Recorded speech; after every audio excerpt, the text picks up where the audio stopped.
So you might have seen in our head gasket video when we were doing a replacement for the head gasket video, that was part of the diagnostic testing we were doing on this engine to find out why it was still oiling up number 3 plug, spark plug on pop number 3. Done a load of diagnostic tests, come to the conclusion that we don't exactly know what's going on with this block. We could send it away and have somebody look at it and rebuild it, but in the end we've made a decision and we're just going to replace the whole engine. Totting up the figures, doing some sums and finding and resourcing a decent second-hand rebuilt engine, it came to the conclusion that actually take this engine out, put it in the workshop, either strip it down and sell it for parts or rebuild it ourselves over next winter. But we come, yeah, so it's new engine time. So all we've got to do now is find and source a new engine, pull this engine block out, put the new one in, and we're good to go for the rest of the year and many years to come. So where do we get a new engine? Probably got one lying around here somewhere. Oh, there it is. So here's our new engine. Created up beautifully, built by a lovely man in Shrewsbury. This is a gold seal engine which is completely rebuilt, new pistons, new rings, new bearings, new seals, new core plugs and everything. All rebuilt and new clutch. But this is the 950 which we're replacing the 1098 in our rat rod. But it's been bought out to a plus 30, so it'll be close to 980, 990 cc. And actually, out of all the A-series engines that Morris used, the 950 is probably the sweetest engine out of the variants. I've always preferred the 950 anyway. It's got slightly less top end, but generally enough on the British A roads and everything, perfectly useful when it's new.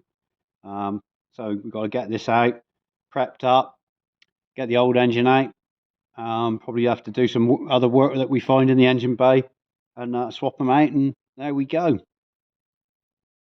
So now it's time to take the engine out. So we stripped all the peripherals off the engine, rocked the manifold back off the car, and removed all the front engine mounting bolts, and these were the worst to take off. They were completely seized and rusted in. You had to use several different methods to get them all off, but they're all off now.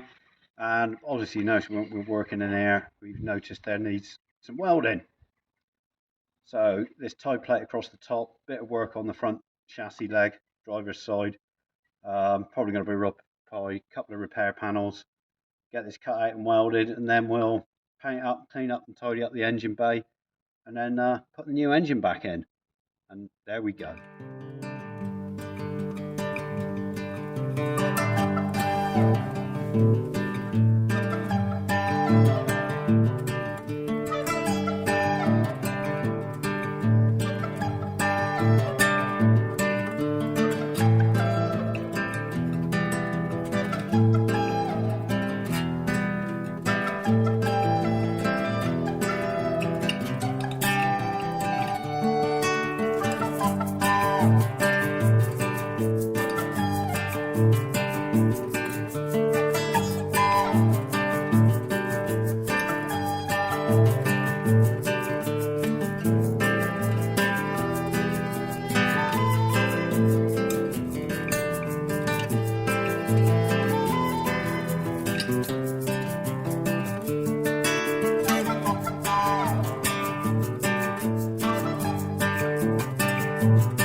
So the welding's been done.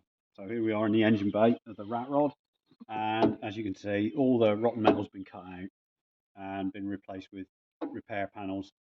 So instead of just patching it and welding over it, I mean, especially in the case of this front cross member, actually most of it didn't need replacing, but from a restoration point of view, it's better to just cut the whole thing out and weld a whole new piece in, which is what we've done here. So new cross member top and bottom, new left-hand driver's side tie plate, and 3/4 of the length of the chassis leg right past the rear suspension eye bolt there, right under the car, was also been replaced. So all good new metal, very good heritage made English UK built panels, which have been seam welded, not spot welded. So this is going to be stronger than the original welding on the car. And the welder said with these panels, because they're so accurate to the original, it was a lot easier to put these straight in and weld them up because they matched exactly what was there originally. So if you are going to have any sort of welding done with repair panels, spend the extra money and get decent repair panels. You will end up saving yourself a lot of money and stress in the long run. And they're exactly the same gauge as the original as well.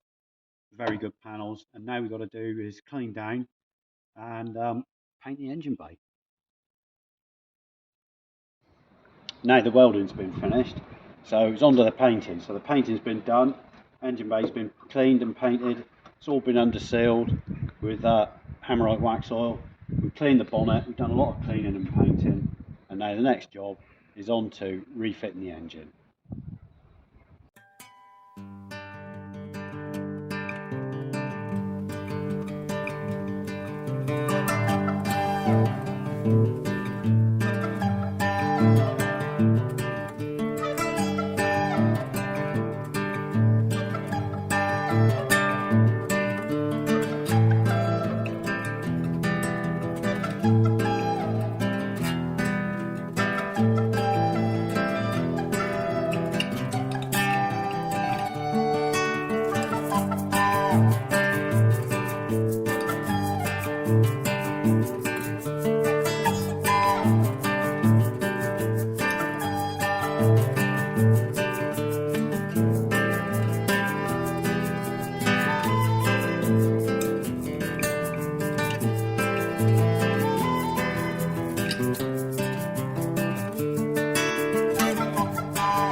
So that's the engine dropped in, and all we've got to do now is put all the peripherals back, connect everything up, bolt the front end of the car back on, then we can have a lie down for a couple of hours, and then maybe we'll try and start it.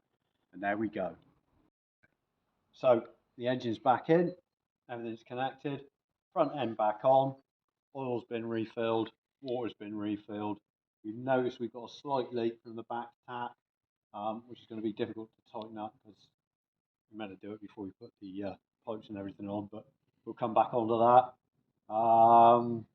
Yeah, so we're at the end of the process. We've got to fit the front bumper, refit the bonnet, but now we're going to see if it starts up. So let's give it a go, start it.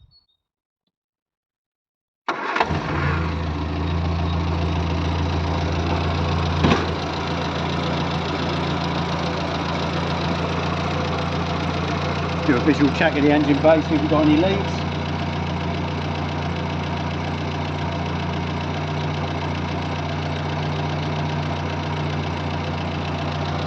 So that's what a new engine sounds like.